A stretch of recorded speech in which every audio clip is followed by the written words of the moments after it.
Hello and welcome to this session in which we will discuss detective controls in cybersecurity. In the prior session, we looked at preventive controls, and the preventive control is the first line of defense. So in the prior two sessions, we looked at what are the preventive controls, and at this point, if you're looking at detective control, I'm assuming you know what a control is. It's a mechanism, it's a method, it's a procedure to achieve an objective. For preventive control, the objective is to prevent from an attack taking place. And hopefully we can be successful, specifically a cybersecurity attack. Detective control are security measures aimed at identifying and alerting an ongoing threat activity. At this point, we could not stop the threat. Why? Because it already went through the preventive measures. So if we cannot stop the threat, what are we going to do? We're going to try to alert the people, alert the system that we are under threat. There are threat activities to facilitate investigation and report this information later on when we have a post-incident. Means we had the incident, then let's investigate and learn from the incident.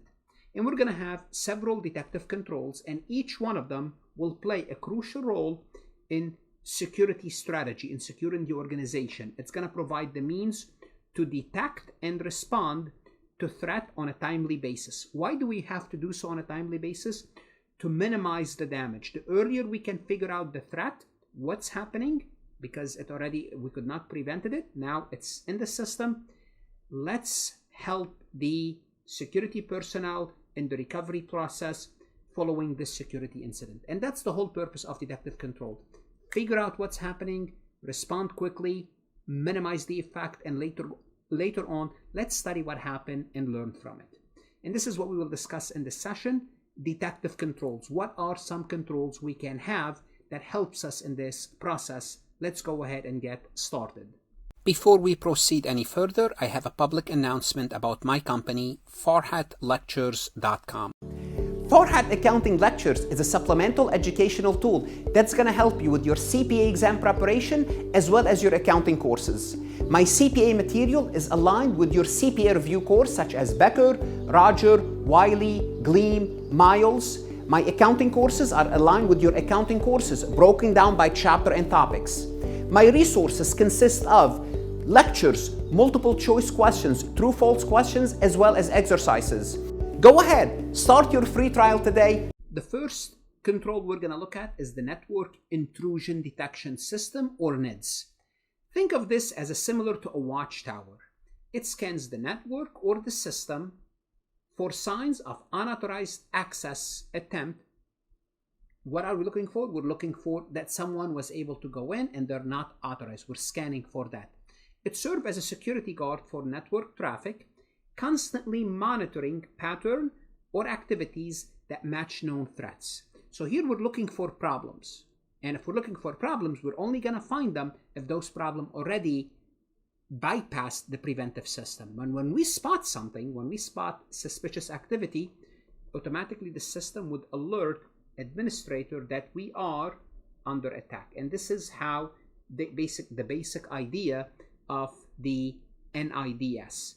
So basically, if you think of an NIDS in an office network, it identified a sudden, unusual spike in traffic to a specific server. What does that mean? It means we're under DDoS, a distributed denial of service attack. The NIDS kind of figure out what's going on, alerted us, let's do something about it. The system alert the IT people, allowing them to do what? Take immediate action or the necessary action to resolve or reduce the damage. Log analysis is another detective control. This process involves collecting and examining logs. What are the logs? Records or network activity to spot unusual behavior. We can do this through an NIDS, or we can collect it and examine it. Just take a look at it physically. Log analysis software detect multiple failed attempts from a foreign IP address to a high-level privileged user within a short period of time, indicating a brute force attack. So it will tell us this. Now we have something even more advanced than log analysis. It's called Security Information and Event Management. This is called SIEM. This worked by aggregating and analyzing log data from various sources within the organization, not only from one place, to identify suspicious activity or a trend that could indicate a security incident.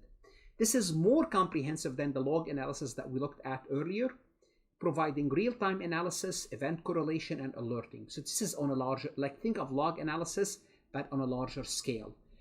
So a SIEM system correlate an alert from the IDS about unusual traffic activities with logs. So we're looking at IDS logs, analyzing everything to alert the team there's a coordinated attack in progress. We could have what's called the user and identity behavior analytics. This is an advanced analytics to identify any deviation from the norm, any deviation by the users. This is how the user reacts. This is how the user uses the system. And now we're seeing something unusual because we already established a certain behavior, a pattern. Now we're seeing something else. And this is what the system would alert us about.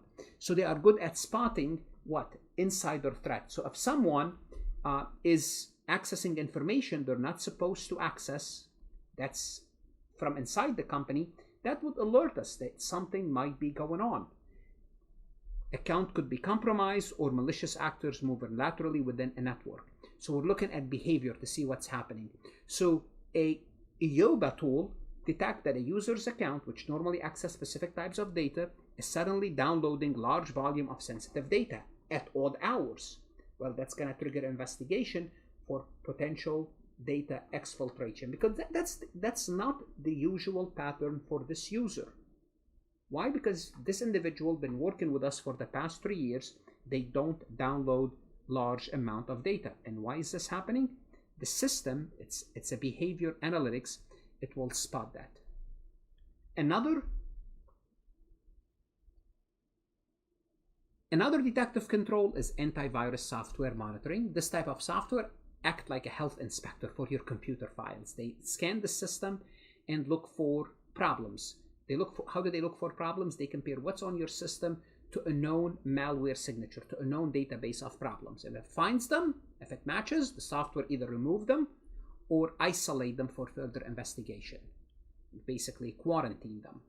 If you cannot delete them, quarantine them for now, and we'll take care of that later. So antivirus software on a user's laptop detect files that are infected with ransomware during a routine scan and quarantine it, preventing the malware from encrypting the user's file and demanding ransom. Just basically lock it for now, and we'll take care of that later.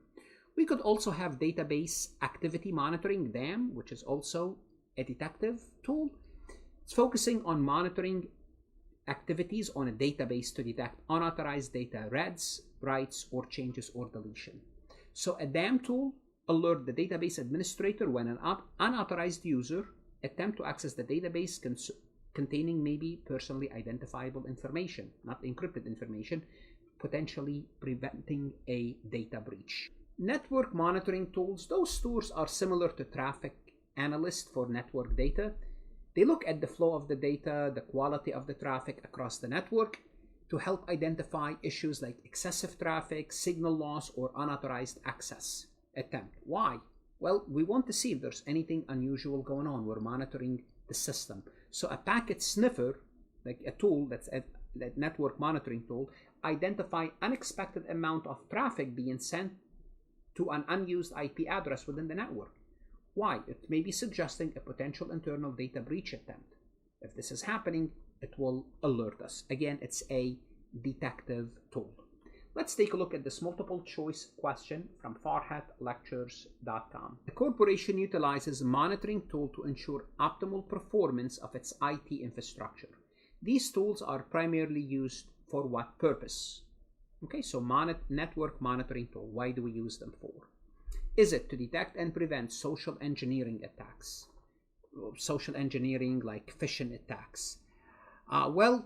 Social engineering attacks is more related to security training and awareness, basically trying to prevent them right from the get-go.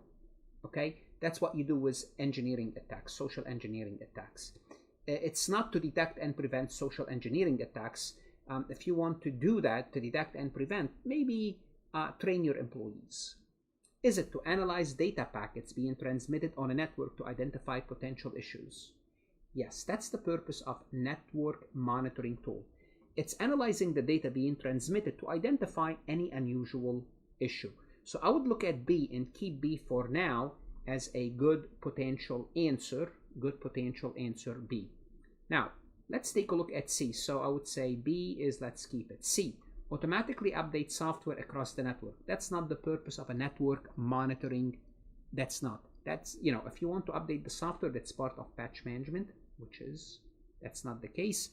And this is not the purpose of a network monitoring tool. Manage employee access to network resources. That's more like a preventive tool handled by access management system, part of the preventive. It's not B. So I would say the network monitoring tools analyzes data packets being transmitted on a network to identify potential uses. Therefore, the answer is B as in boy. What should you do now? You want to go to Farhat Lectures, look at additional MCQs. That's going to help you whether you're studying for the CPA exam, accounting courses. Invest in yourself. Good luck, study hard, and of course, stay safe.